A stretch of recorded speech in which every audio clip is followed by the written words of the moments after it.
Hello and a very warm welcome to another edition of Talking Germany, the show where we do just that. And my guest today is one of the youngest and most successful podcasters in Germany. And here he is in person, Philipp Riederle. Philipp, thank you very, very much for joining us today on Talking Germany. Yeah, you're very welcome. It's a great pleasure to have you here. Now, this young man sitting right here, he's only 16 years old, but for 3 years now, Philipp has been producing his own video podcasts. What he does in the main is in a very entertaining and accessible way to help people make the most of their iPhones and, more recently, their iPads. Now, some 30,000 people download each show, which makes up about 1 million downloads each year. And I think we can very much look forward to talking to Philipp about the following topics. My iPhone and me. Philipp Riederle has made a name for himself as an independent and critical podcaster, and he does it all from home. Talking about my generation, they're young enough to have no idea that there was a world before computers. They're called digital natives, and our guest is one of them. And bucking the trend, it seems that among young winter sports enthusiasts, snowboarding is out and skiing is once again the thing. Not for Philipp Riederle, though.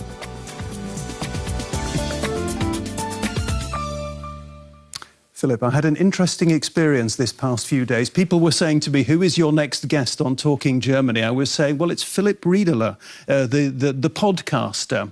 And it was very interesting because half of the people I spoke to said, oh, yes, Philipp Riederle.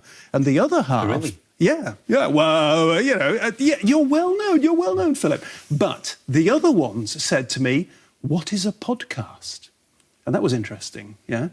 Tell us now, let's begin at first principles. What is a podcast? I think you can describe a podcast like a TV show which is released weekly. And I think everyone in the internet is able to do a podcast. Now, through the possibilities of the Web 2.0, everyone is able to pull his information into the internet and broadcast it all over the world. And podcasting is just another possibility to send video messages like a TV show to the internet. Okay, and this is what you do on a week-by-week basis. You put out your effectively a TV show on air, TV it's like content. a magazine. Exactly, and people download it and watch it. Who are the people who download it and watch it? Who's your audience? I've got a very broad audience. I've got very young auditors. Yeah. And I've got also very old auditors who are interested in the iPhone. Recently, I've spoken to a 70-year-old man who bought an iPhone and who's a big fan of me. That's very interesting. And so he's turning to your show. He's got an iPhone and he basically wants to know how to use it. Yeah, he wants to know how to use it, and he also wants to know what interesting accessories and what interesting applications they're available for this iPhone. Okay, first impressions there of Philipp Riederle. Here's more.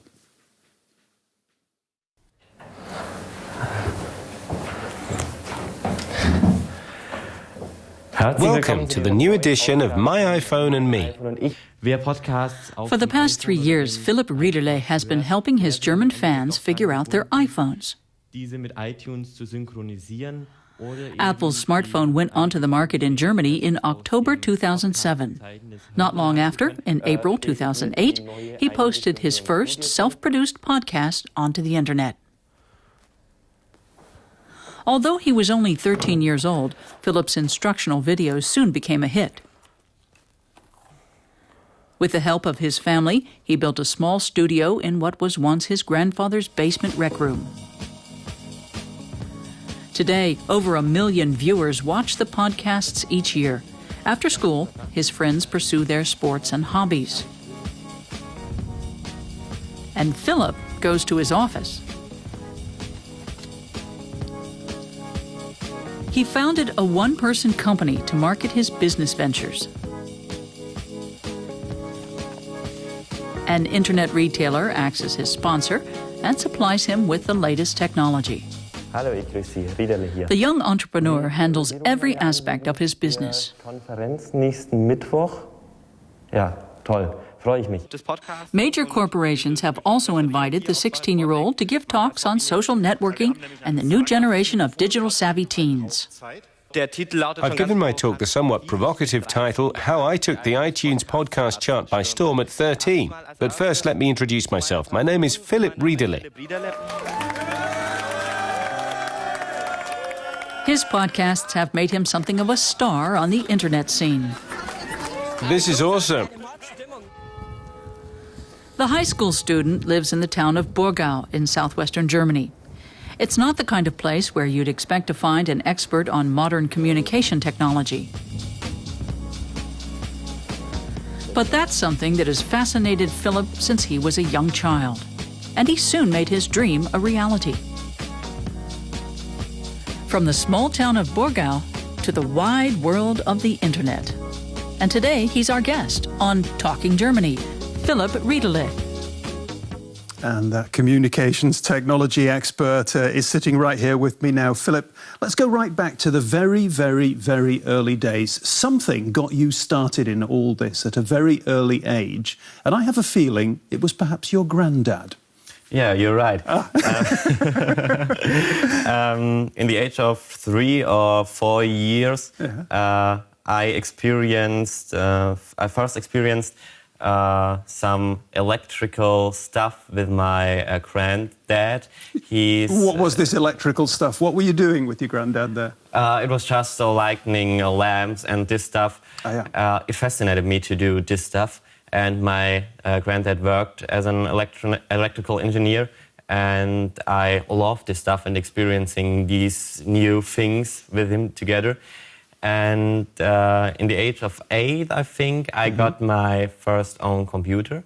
You were 8 years old. You got your first computer. Yeah, I was just fascinated by the new technology, and I was sure I wanted to have one for my own.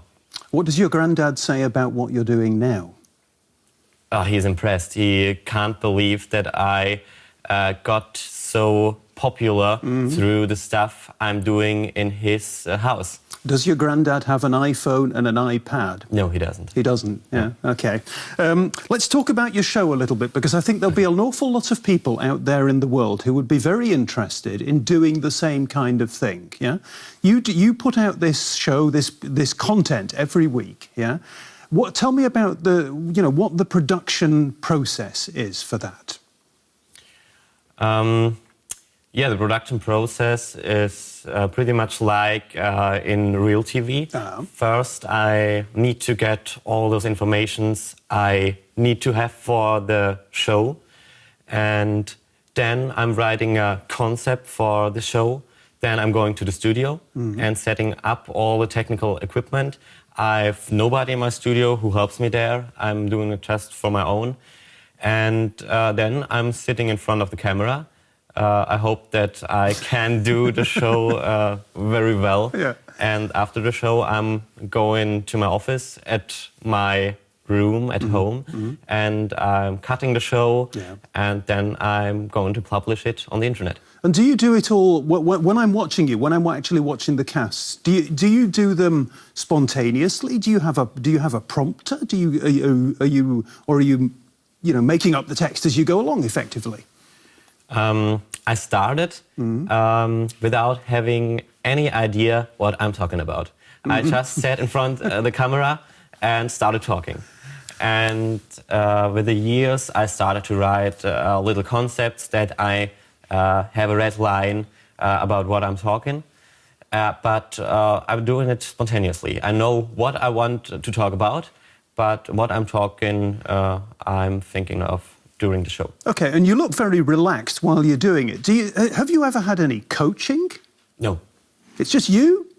It's just me. I always like to talk, and I always loved to act at our church at Christmas, for example. And I always liked to talk in front of class, in front of a few people, and so this is good for the show. This is where it's all coming from. Now, Philip doesn't just do his podcast. He also, as he's saying, he talks. He gives public speeches, public addresses to conferences and companies and what have you. And one of the things he talks about is digital natives. That's what we're going to explore now. We're going to go on an ethnological excursion and find out a little bit about this species, the digital native. In prehistoric times, the world of computing belonged to a highly specialized life form, which spoke a strange language of binary codes and high-tech mumbo-jumbo. Some of these digital pioneers went on to become famous and rich beyond their wildest dreams, like Apple founder Steve Jobs and his competitor at Microsoft, Bill Gates. The new forms of high-tech communication also gave birth to a new life form, hackers, who specialize in disrupting the beautiful new digital world. The increasing numbers of young men who fell under the computer's spell were at first called nerds, awkward, shy, technology freaks. But then the invention of the World Wide Web made nerds out of us all, and high-tech mumbo-jumbo became the universal language of the world. These days, most German children have access to a computer and are experts in its use. They're the next generation of digital natives. The favorite gathering place of this exotic new species is the Internet Cafe. Sure, I use the internet and Facebook and emails, of course, and Yahoo and stuff like that, Wikipedia. That's the classic knowledge portal, all of that. Those who weren't born into this world are the digital immigrants, aged 35 and up. They grew up without computers, and some of them are still suspicious of this brave new world and reluctant to disclose too much of their personal data. But older people too have embraced the digital principle. These so-called silver surfers go to computer clubs for seniors to update their skills. Our children set it up for us, but they don't explain how it works. I come here to learn how to do it myself. The last few holdouts have fallen on hard times. With only the television as cold comfort, digital illiterates are a dying breed.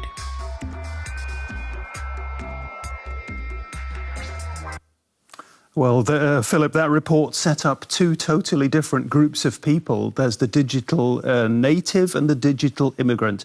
Is that your understanding of the situation that you and I are in now, that you are a digital native and I am a digital immigrant?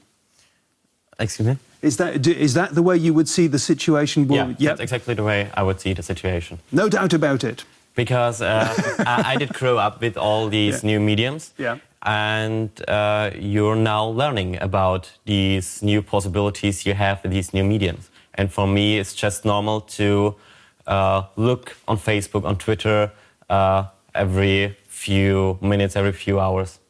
OK, so if I'm part of the learning generation and you are part of the native generation, do you sometimes get frustrated with my generation?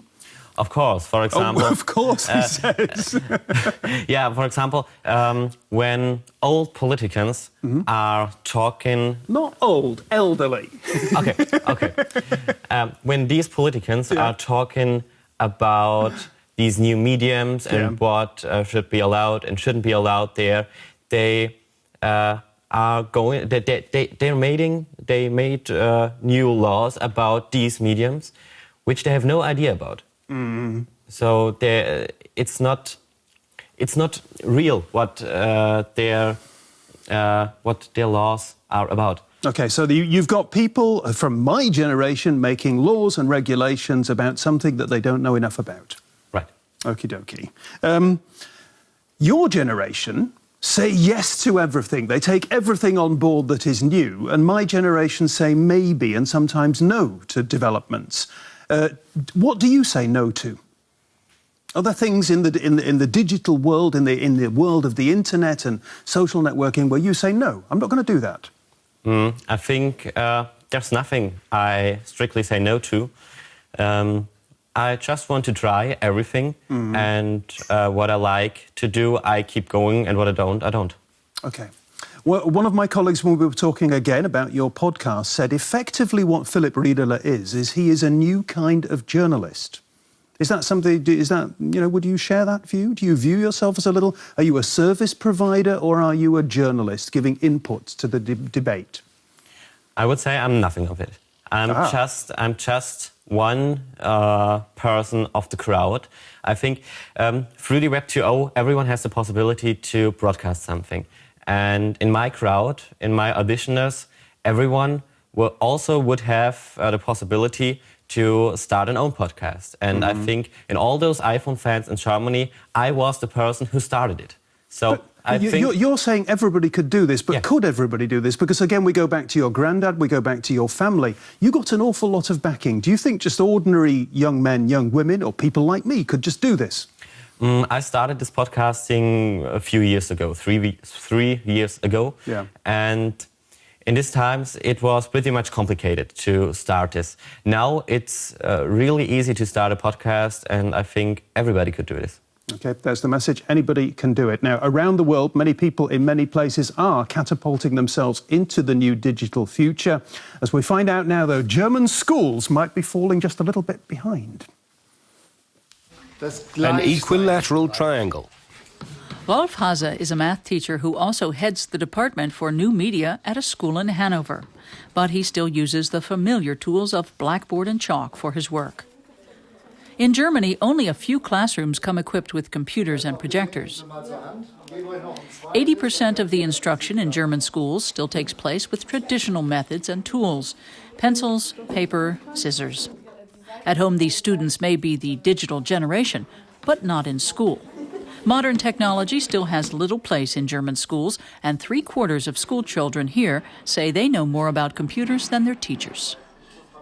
There are some teachers who have difficulty with technology, but they're very much in the minority. The majority of teachers are willing to engage with new media, as long as they have access to it. That access is part of the classroom of the future.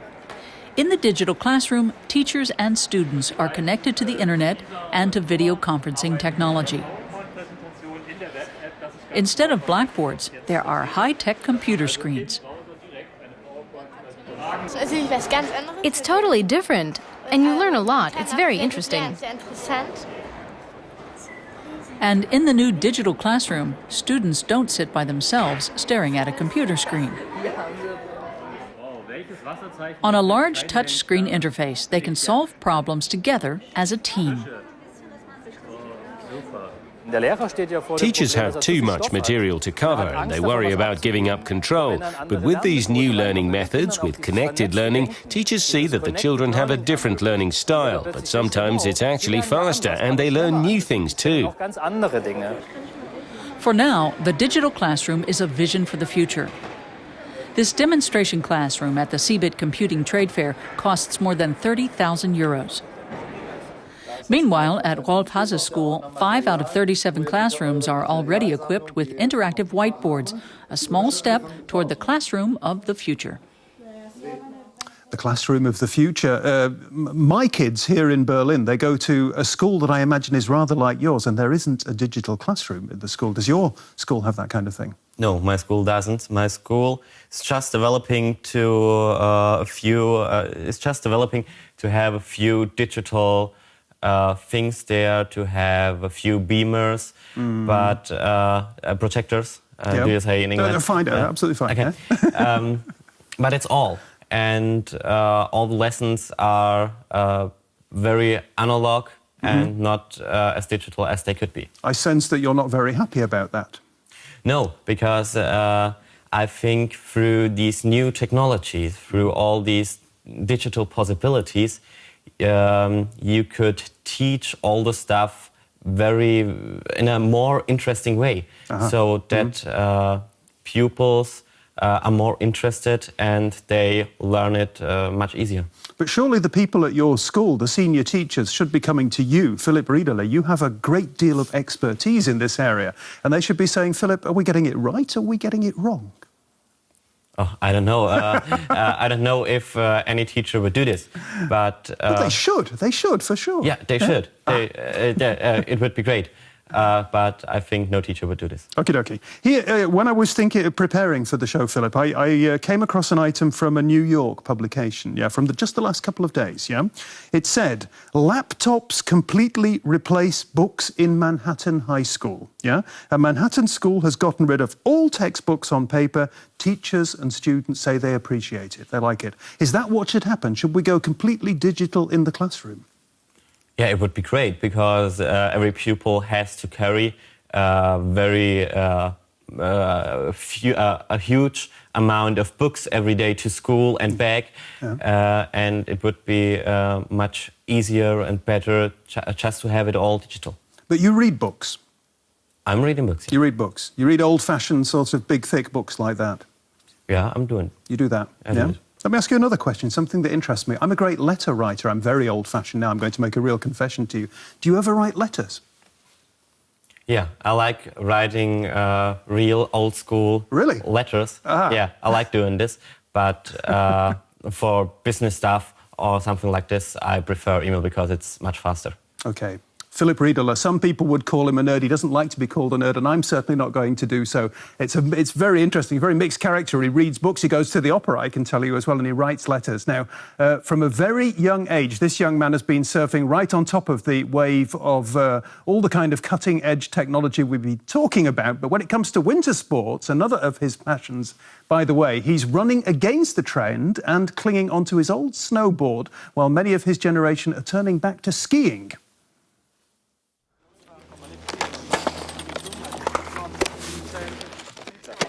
The snowboarders and the skiers click, at least into their bindings. But when it comes to downhill technique, they feud over which is best, 2 planks or 1. At the moment, the skiers have edged ahead among winter sports fans, especially the younger ones. That's in part because European ski manufacturers have introduced new technical developments that have made skis more competitive in the battle against the snowboard. Even some of the big names in snowboarding are joining in the new trend, like Hans-Jörg Kessler, a top manufacturer. Many pros have won medals on his boards, but now he's broken ranks and is also making skis. When I started making snowboards almost 25 years ago, no one would ever have thought to design a ski. It just wouldn't have been done. Major ski manufacturers like the Focal Company of Bavaria carry out high-tech research to stay on the cutting edge. And to keep one step ahead of the competition, new innovations are quickly put into production. The firm recently introduced the rocker design with a rounded arc in front and back. The new ski is a bestseller, edging out even the firm's popular snowboard models. The trendsetters who switched to snowboards when it was new and modern are coming back. With our wide, modern skis, which are excellent off the slopes, you can also go into the parks and pipes. That used to belong to the snowboarders, the parks and pipes, but now skis can do it all. For the time being, skis seem to have jumped ahead. At least until the snowboard manufacturers come up with something new. Philip, you're from the south of Germany. We're up here today in the north of Germany, Berlin, where the land is quite flat. Tell me about your relationship to the mountains down in the south of Germany. I love going to the mountains for skiing and snowboarding. I started skiing when I was 4 years old. And I love going to the mountains for skiing, snowboarding, and also for hiking.